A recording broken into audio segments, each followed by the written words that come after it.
Je coupe le micro du visioconférenceur avant que l'écho ne remonte dans la salle 3B. Je laisse l'écran figé sur le dernier slide, plan de continuité Q1. Dans le couloir, les applaudissements ont déjà cessé. Les pas reviennent vers les bureaux. Timing, 11h42. Je reste assis, dos droit, main à plat sur la table. Sur la gauche, mon badge temporaire repose à côté d'un câble Ethernet. Accès restreint, lecteur partagé seulement, pas de droit d'écriture sur les répertoires de pilotage, pas d'invitation au comité. Depuis 6 mois, on m'a retiré les réunions, les validations, les signatures. On m'a laissé les urgences de silencieuses, les tickets qui brûlent, les heures qui ne se vointrent pas. À 11h35, il a reçu sa promotion. On l'a annoncé devant tout l'étage, comme une évidence. Son nom projeté sur un fond bleu, le directeur au premier rang, le sourire prêt. On a parlé de proactivité, de fiabilité, de vision. On a raconté qu'il avait sauvé le déploiement de novembre. Le même déploiement dont on a fait un dossier disciplinaire à mon nom un jeudi à 18h12 sur la base d'un rapport consolidé que je n'avais pas vu passer. Il passe devant la vitre de la salle 3B sans tourner la tête. Costume sombre, montre neuve, téléphone à l'oreille. Il marche vite, comme si l'air lui appartenait. Derrière lui, 2 managers qui rient encore. Son badge se balance au niveau de la ceinture. Je note le modèle, porte-badge rigide, clip métallique. On ne change pas les habitudes le jour d'une promotion. Je n'ouvre pas la porte, je ne sors pas. J'attends que le flux humain se dissipe. Sur mon ordinateur, j'ai une session locale propre. Pas de VPN, pas de traces inutiles. Dans un dossier banal intitulé Procédure-archive, un fichier PDF de 27 pages est prêt. En tête, politique d'intégrité, chaîne de preuves. En bas de la page 2, mon identifiant interne apparaît comme contributeur secondaire sur une version antérieure. C'est vrai, c'est tracé, c'est ancien. C'est une pièce. Je branche le câble Ethernet. Le réseau interne répond avec sa latence habituelle. Je lance une fenêtre de terminal. Les commandes sont courtes, standards, compatibles avec nos pratiques. Aucune tentative d'escalade directe. Je n'ai pas besoin d'un exploit. J'ai besoin d'un chemin justifiable. À 11h44, une alerte arrive. Synchronisation des journaux, échec partiel. Elle apparaît sur le tableau de supervision de l'équipe, celui auquel je n'ai plus accès en lecture depuis la réorganisation. Mais elle apparaît aussi sur un canal secondaire, un flux de notifications techniques qui n'a pas été reclassé. Personne ne l'a remarqué. C'est le genre d'oubli qu'on laisse à un employé réaffecté. Je prends une capture d'écran, horodatage visible. Je la dépose dans un répertoire local chiffré. Je lance ensuite l'opération principale, une requête de restauration sur un lot précis de logs. Pas tous, un lot ciblé sur une période courte, 8 jours, fin octobre. Le système demande une justification. Je copie-colle une référence de ticket, réelle, existante, qui me concerne officiellement, analyse post-incidence, conformité. Personne ne bloque ce libellé. On bloque les gens, pas les mots. Je valide. Le serveur répond par un message de mise en file. Délai estimé, variable. J'attends sans bouger, l'oreille sur le couloir. Un rire lointain. Une porte qui claque, une imprimante qui démarre. La barre de progression se remplit. Chaque segment correspond à une archive compressée. À chaque segment, je vérifie le hash affiché. Je note les valeurs. Je ne laisse pas le système seul écrire son histoire. À 11h49, la restauration se termine. Je n'ouvre pas encore les fichiers. Je n'ai pas besoin de regarder pour savoir qu'ils sont là. Le geste important, c'est l'obtention. Légalement défendable, techniquement cohérente, administrativement routinière. Une extraction faite dans le cadre d'une analyse. Je débranche le câble Ethernet, je ferme la session. Je sors de la salle 3B. Dans l'open space, on a remis des viennoiseries sur une table. On a collé un message « Félicitations ». Je marche sans ralentir, sans prendre de café. Personne ne m'adresse la parole. C'est stable, c'est utile. À mon poste, je m'assois. Je branche mon téléphone à un port USB en façade. Pas pour charger, pour enregistrer. Le dossier chiffré se copie en local sur un support externe de petite capacité, banal, sans marque. Une notification apparaît sur mon écran. Demande d'accès approuvée, dossier pilotage-bas déploiement. Je relis 2 fois. Ce dossier m'a été retiré officiellement le mois où on m'a imputé l'incident. Je ne peux pas le récupérer par erreur, pas sans une action de quelqu'un. Je clique sur les détails, nom de l'approbateur, le sien. Je reste immobile. Je vérifie l'heure, 12h03. Je vérifie l'adresse IP source de la demande, interne, proche. Je comprends alors que l'étape que je viens d'exécuter n'est pas une intrusion dans son périmètre. C'est son périmètre qui vient de s'ouvrir sur le mien. Et il a signé l'ouverture lui-même. Je reviens à octobre. Le ticket initial porte un numéro banal, priorité moyenne. Objet, anomalie de synchronisation, environnement de pré-production. Il arrive un lundi à 9h14. Je l'ouvre à 9h19. Je lis les logs joints, je note une dérive de version sur un module tiers. Ce n'est pas critique, c'est documentable. À 9h41, je crée une branche corrective. À 10h06, je déploie en pré-production. À 10h22, je mets à jour le journal d'intervention. Chaque action est horodatée. Chaque commentaire est neutre. Je respecte la procédure. À 11h03, il ajoute un commentaire au ticket. Pas dans la branche, dans la synthèse. Il écrit « Correction appliquée, cause identifiée, erreur de configuration lors du dernier push ». Il ne précise pas le nom. Il ne joint pas de preuve. Il signe. Je vois la notification à 11h17. Je n'interviens pas. La règle veut qu'on évite les doublons de communication. Je me dis que la clarification viendra au comité hebdomadaire. Elle ne vient pas. Le mercredi, une alerte remonte en production. Même module, autre environnement. Cette fois, l'impact est mesurable. 3 flux interrompus. Une pénalité contractuelle potentielle. Les chiffres sont projetés en réunion à 14h30. Je n'y suis pas convié. À 15h12, un mail part à la direction. Objet, analyse préliminaire, incident production. En pièce jointe, un PDF. Je le reçois en copie à 15h18. Je l'ouvre à 15h19. Le document reprend mot pour mot la synthèse qu'il a écrite 2 jours plus tôt. Sauf une ligne ajoutée, la correction initiale réalisée sans validation croisée a introduit une instabilité. La ligne est attribuée à l'équipe technique, pas de nom, pas de signature individuelle. Mon identifiant apparaît en bas de page, dans la liste des intervenants. Il est exact, il est isolé. À 16h02, je reçois une convocation RH. Je m'y rends à 16h10. La salle est petite. 2 personnes. Un dossier imprimé. On me demande d'expliquer une initiative non conforme. Je demande quels éléments précis sont retenus. On me montre le PDF. Je ne discute pas le fond. Je demande l'accès au log complet et aux versions antérieures du document. On me répond que ce sera vu plus tard. À 17h04, un compte-rendu est rédigé. Il mentionne un manque de rigueur et une prise de décision isolée. Je signe la présence, pas le contenu. Le lendemain, mes accès changent. À 8h12, je ne peux plus valider de déploiement. À 8h13, mes droits d'écriture sur les dossiers de pilotage sont retirés.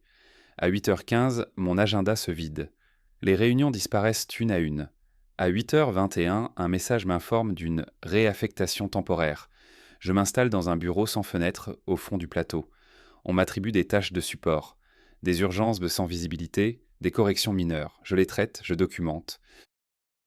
Je garde les tickets ouverts le temps nécessaire. Je respecte les délais. Pendant ce temps, il prend la parole. Il présente des retours d'expérience. Il parle de leçons apprises. Il se positionne comme point de passage. On lui confie la consolidation des rapports. Il centralise les flux d'informations. Il devient l'interface. Je constate une chose simple. Les documents circulent moins, mais ils portent de plus souvent son nom. Je ne conteste pas officiellement. Je n'envoie pas de mail de rectification générale. Je demande des éléments précis par écrit à 3 reprises. Je reçois des réponses vagues, hors délai. Je les classe. Je commence alors à copier. Pas les documents visibles, les versions intermédiaires, les métadonnées, les historiques de modification, les journaux d'accès. Je ne force rien. Je prends ce qui m'est encore permis. Je remarque une anomalie récurrente. Certains fichiers changent de checksum sans changement de contenu apparent. D'autres perdent une ligne de commentaire, toujours la même catégorie. Les horodatages correspondent à ces connexions. Je note. Je ne compile pas encore. Fin octobre, il est nommé référent sur le périmètre. La décision est annoncée comme une mesure de stabilisation. Personne ne mentionne mon nom. C'est cohérent avec la nouvelle organisation. Je comprends que l'opération n'a pas été une erreur technique. C'était un échange. Il a livré un responsable identifiable contre une solution rapide et une image de contrôle. Il a pris ma place dans la chaîne de validation en utilisant mes traces comme matière première. Je ne modifie pas mon comportement. Je ne cherche pas à récupérer mon poste. Je réduis mes interactions. Je m'aligne sur les demandes. Je deviens prévisible. À partir de là, chaque document que je touche, chaque ticket que je ferme, chaque accès qu'on me laisse devient un point de données. Je ne cherche plus à prouver mon innocence. Je cherche à mesurer l'ampleur de ce qu'il a pris. Et en retraçant les flux d'octobre, je réalise que le PDF incriminant n'est pas né dans l'urgence d'un incident, mais dans une fenêtre calme, un mardi à 10h47, sur un poste qui n'était pas censé avoir accès au modèle officiel. Cette fenêtre-là, je peux la rouvrir. Je reviens au présent. À 12h07, je teste l'accès nouvellement rétabli. Lecture seule. C'est suffisant. Le dossier pilotage déploiement s'ouvre avec sa hiérarchie intacte. Arborescence stable, non normée. Je ne navigue pas au hasard. Je vais directement à historique/Q4/consolidation. Les fichiers sont lourds, tableaux croisés, exports automatiques, notes de synthèse destinées au comité exécutif. Je n'enregistre rien côté serveur, je consulte. Je note les chemins, je mémorise les tailles, je regarde ensuite les propriétés. Créateur, variable. Dernier modificateur, souvent le même identifiant. Le sien.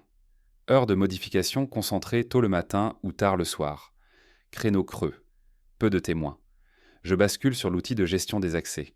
Je n'y ai pas de droits actifs. Mais les notifications système continuent de m'atteindre via le canal technique. Une incohérence connue, jamais corrigée. Je filtre par son identifiant. Je vois passer des requêtes d'extension temporaire. Toujours validées. Toujours justifiées par urgence opérationnelle. Je dresse un tableau hors ligne. Jour par jour, heure par heure, accès demandé, accès obtenu, fichier touché. Je croise avec les périodes où les documents changent de checksum. Les motifs se superposent sans effort. Je commence ensuite la phase passive. Je ne provoque pas d'événements visibles. Je laisse le système faire son travail. Chaque nuit, des sauvegardes s'exécutent. Chaque semaine, des audits automatisés parcourent les journaux. Je me contente de récupérer les rapports qui me sont encore envoyés par défaut, ceux que personne ne lit. Je remarque un détail. Certaines alertes sont systématiquement requalifiées en faux positifs, moins de 10 minutes après leur émission. Toujours par le même compte, toujours sans commentaire détaillé. Je regarde le paramétrage de ces alertes. Je n'ai pas la main, mais je vois les règles. Elles sont modifiées légèrement, seuil relevé, plage horaire exclue. Des ajustements minimes, invisibles dans une revue rapide. Je documente. À 12h41, je reçois un message automatique. Merci de confirmer votre disponibilité pour un audit interne, périmètre déploiement. Ce message ne m'était plus adressé depuis ma réaffectation. Je vérifie l'expéditeur, conforme. Je vérifie la liste de diffusion. Mon nom y a été ajouté à 11h58. Je n'ai rien demandé. Je comprends que mon accès n'est pas un cadeau. C'est un besoin. Quelqu'un a besoin que je sois là, officiellement, pour couvrir un angle mort. Je réponds par un message court, disponible. À partir de ce moment, je commence à influencer sans toucher. Je sais quels chiffres remontent au comité. Je sais quels indicateurs sont surveillés. Je sais lesquels sont ignorés. Je produis mes tickets de support avec des formulations précises, conformes aux modèles d'audit, pas à ceux de la communication interne. Ils sont fermés automatiquement, mais ils laissent des traces exploitables. Je glisse des références croisées, des numéros de version, des liens vers des procédures obsolètes mais toujours actives. Rien de faux, rien de nouveau. Juste des rappels que le système doit corriger seul. Les effets apparaissent en périphérie. Un contrôleur demande une explication sur un écart mineur. Une demande d'information arrive plus tôt que prévu. Un rapport est renvoyé pour complément. Pas d'accusation, pas de crise. Des frottements. Je vois son agenda se remplir de réunions de clarification. Je le vois raccourcir ses présentations. Je le vois déléguer des consolidations qu'il faisait seul. Je ne le contacte jamais directement. Je continue d'arriver à l'heure, je traite mes tâches, je valide ce que je suis autorisé à valider. Je signe ce que je dois signer. Je parle peu. Je remarque ensuite un changement de comportement. Il commence à consulter les journaux plus souvent, à vérifier ses propres traces, à demander des extractions globales pour vérification. Ces demandes génèrent des logs supplémentaires. Elles élargissent le périmètre visible. Je récupère les rapports d'erreurs générés par ces extractions. Je les compare aux sauvegardes. Les divergences sont mineures mais répétées. Je crée une chronologie parallèle. À ce stade, je ne cherche toujours pas l'erreur d'octobre. Je m'intéresse à ce qu'il fait depuis qu'il pense être observé. Les ajustements deviennent plus rapides, moins propres. Certaines validations sont faites sans justification textuelle. Un vendredi à 18h27, une alerte de conformité reste active 47 minutes avant d'être requalifiée. C'est long. Trop long pour quelqu'un d'aussi méthodique. Je sais alors que la phase d'infiltration est terminée. Il n'est plus seul avec ses décisions. Le système commence à lui poser des questions qu'il ne peut pas anticiper. Et je découvre, dans un rapport hebdomadaire ignoré, qu'un accès à mon ancien compte a été utilisé pour modifier une règle d'alerte 3 semaines plus tôt. Je reconnais l'heure. Je n'étais pas au bureau ce jour-là. Je n'ouvre pas le rapport immédiatement. Je note la référence. Je vérifie l'archive brute. Le fichier existe en 3 versions. La première est propre, la seconde introduit une exception. La troisième efface la trace de l'exception. La signature de la seconde version correspond à mon ancien identifiant. La signature de la troisième est la sienne. Je calcule les délais entre chaque modification. 7 minutes, puis 2, puis 29 secondes. Ce ne sont pas des gestes automatisés, ce sont des corrections manuelles faites sous pression. Je commence à préparer le terrain institutionnel. Je mets à jour des tickets anciens avec des compléments factuels, pas des corrections, des ajouts, des références croisées vers des procédures internes encore en vigueur. Les tickets sont datés, ils remontent dans les tableaux d'audit comme des anomalies historiques non clôturées. Je ne touche jamais au cœur du dossier d'octobre, je le laisse intact, je travaille autour, je déclenche ensuite une série de vérifications indirectes. Je demande, via un canal officiel, une clarification sur une règle d'alerte obsolète. La demande est routinière. Elle a été traitée par une équipe transverse. Elle oblige à consulter l'historique des modifications. Mon nom apparaît, puis disparaît, puis réapparaît. La cohérence n'est pas parfaite. Je reçois la réponse 3 jours plus tard. Elle est courte. Elle mentionne une incohérence de signature et une nécessité de revue globale. Pas de responsable désigné, pas encore. Pendant ce temps, lui s'agite. Je le vois multiplier les points informels. Il parle de complexité croissante. Il évoque des zones grises héritées. Il se positionne comme filtre protecteur. Il propose des simplifications. Certaines sont acceptées. Elles réduisent les contrôles, je note lesquels. Je constate qu'il commence à déplacer des responsabilités. Des validations qui passaient main par lui sont déléguées à des profils juniors. Les signatures de change, les erreurs potentielles aussi. Je reste en périphérie, je suis invité à l'audit interne. Salle 2A, 3 personnes, un écran. On me demande de décrire les pratiques usuelles de journalisation avant la réorganisation. Je réponds en décrivant des procédures écrites. Je cite des versions. Je montre des extraits. Je ne parle pas de personne. On me demande si ces procédures ont pu évoluer sans mise à jour formelle. Je réponds que oui, dans des contextes d'urgence. Je précise que ces évolutions laissent toujours des traces techniques, même lorsqu'elles sont documentées a posteriori. Je vois une note prise. Je ne sais pas par qui.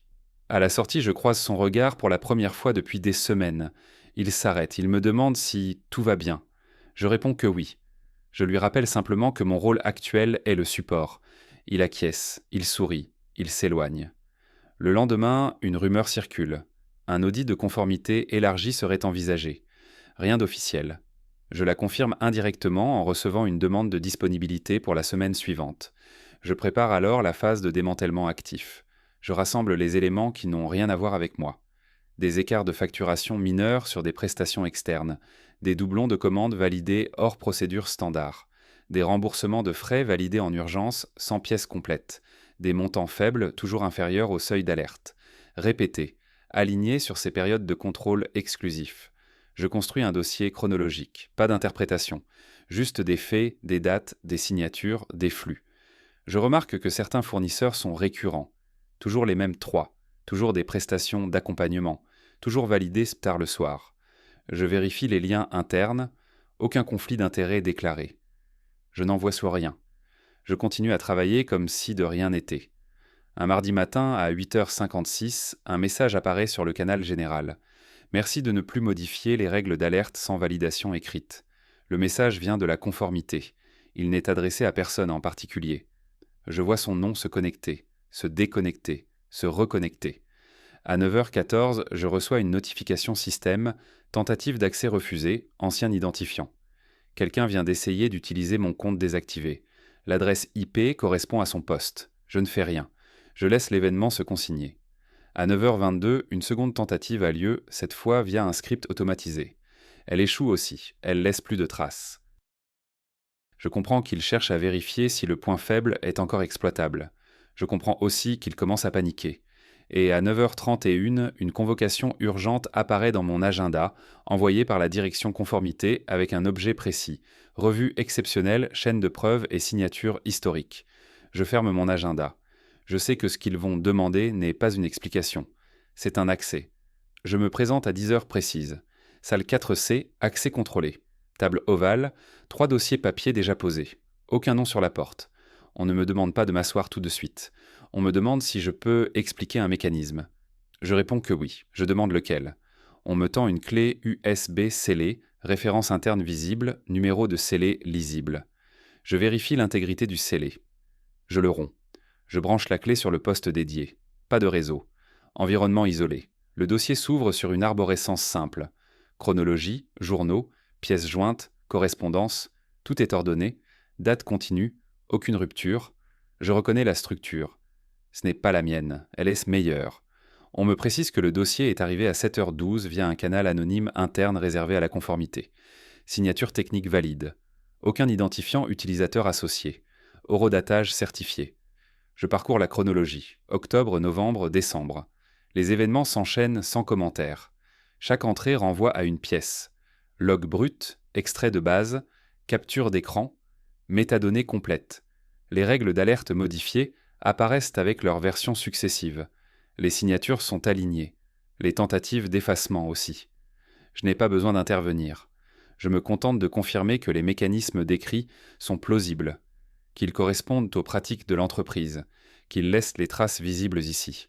On me demande si une falsification globale est envisageable. Je réponds que oui, théoriquement, mais qu'elle nécessiterait des accès étendus, une anticipation parfaite des audits et une cohérence temporelle difficile à maintenir sur plusieurs mois. Je précise que toute correction manuelle tardive augmente la densité des logs. Je vois un regard se lever. On me montre ensuite une autre section. Flux financier. Je reconnais les fournisseurs. 3 noms. Des montants inférieurs au seuil de contrôle. Des validations tardives. Toujours le même validateur. Les pièces justificatives sont partielles. Les rapprochements bancaires montrent des écarts minimes mais constants. Je n'ajoute rien. À 10h37, on me demande si mon ancien identifiant a pu être utilisé après sa désactivation. Je réponds que non, sauf en cas de délégation non révoquée ou de conservation de jetons d'accès. Je précise que toute tentative échouée génère un événement. Je vois l'événement affiché. 9h14, 9h22. Les adresses IP correspondent à son poste. Les tentatives sont documentées. Je confirme l'authenticité. À 10h49, on me demande de sortir. Je quitte la salle sans regarder derrière moi. Je retourne à mon poste, je m'assois. Je traite un ticket, priorité basse. Rien d'urgent. À 11h06, une notification globale est envoyée. Réunion exceptionnelle, management restreint. Je ne suis pas convié, c'est cohérent. À 11h18, son statut passe en occupé. À 11h26, il passe en hors ligne. À 11h41, un message automatique informe de la suspension temporaire de certains accès pour vérification. Je continue à travailler. À 12h03, 2 agents de la conformité traversent l'open space. Ils ne parlent à personne. Ils s'arrêtent à son bureau. Ils attendent, il arrive 3 minutes plus tard. Il pose son sac, il ne s'assoit pas. Je ne regarde pas la scène directement. Je la vois dans le reflet de l'écran. À 12h19, ils repartent avec lui. Sans bruit, sans annonce, son poste reste allumé. À 13h02, un mail tombe. Mesure conservatoire, accès suspendu. Pas de nom dans l'objet. Un nom dans le corps, le sien. À 14h27, les serveurs de facturation déclenchent une vérification étendue. À 14h31, un cabinet externe est mandaté. À 15h08, une déclaration interne s'est préparée. Je ne suis sollicité par personne. À 16h44, une dernière notification apparaît sur mon écran. Accès rétabli, périmètre support étendu. Aucun commentaire, aucun remerciement. Je comprends alors que le dossier arrivé à 7h12 ne contient aucune de mes extractions récentes. Il contient autre chose. Les journaux ont été collectés avant même que je restaure ceux d'octobre. Les flux financiers ont été recoupés sur un périmètre auquel je n'ai jamais eu accès. Les tentatives sur mon ancien identifiant y figurent comme un épilogue, pas comme un déclencheur. Je réalise que mon rôle n'a pas été d'envoyer la preuve. Il a été de rendre la preuve exploitable au moment exact où elle devait l'être. Et à 17h, quand son nom disparaît de l'organigramme interne sans annonce officielle, je comprends que la dernière étape n'est pas la chute. C'est ce qui va rester quand plus personne ne pourra lui parler. Le lendemain, son badge ne passe pas. Je le sais avant qu'il ne le comprenne. Le lecteur d'entrée enregistre 3 tentatives consécutives avec un identifiant invalide. Intervalle régulier. 10 secondes. À la 4e, le système bloque la borne pendant 30 secondes. Heure 8h12. L'événement est classé incident mineur. Personne n'est notifié directement. À 8h18, une place de parking se libère automatiquement dans l'outil de réservation. À 8h24, son nom disparaît de la liste des responsables d'astreinte. À 8h31, les réunions planifiées à son initiative passent en statut « annulé, organisateur indisponible ». À 8h57, une communication interne est publiée. 3 lignes. Départ immédiat pour raison de conformité. Continuité assurée. Aucun nom dans l'objet. Un seul dans le corps. Le sien. Je ne clique pas sur les réponses. À 9h46, un technicien IT arrive à son poste. Procédure standard. Il photographie l'écran. Il coupe l'alimentation. Il scelle le portable dans un sac numéroté. Il récupère le téléphone professionnel. Il laisse les documents papier sur le bureau. Ils seront traités plus tard. La chaise reste légèrement en arrière, mal alignée. Personne ne la replace. À 10h22, un cabinet externe est officiellement mandaté. Les demandes d'information commencent à circuler. Elles sont précises. Fenêtre temporelle limitée. Objet technique uniquement. Aucun contexte humain. Je suis listé comme interlocuteur secondaire. Je fournis les éléments demandés. Journaux bruts, extraits non commentés, procédures en vigueur aux dates indiquées. Je n'ajoute rien. Je n'exclus rien.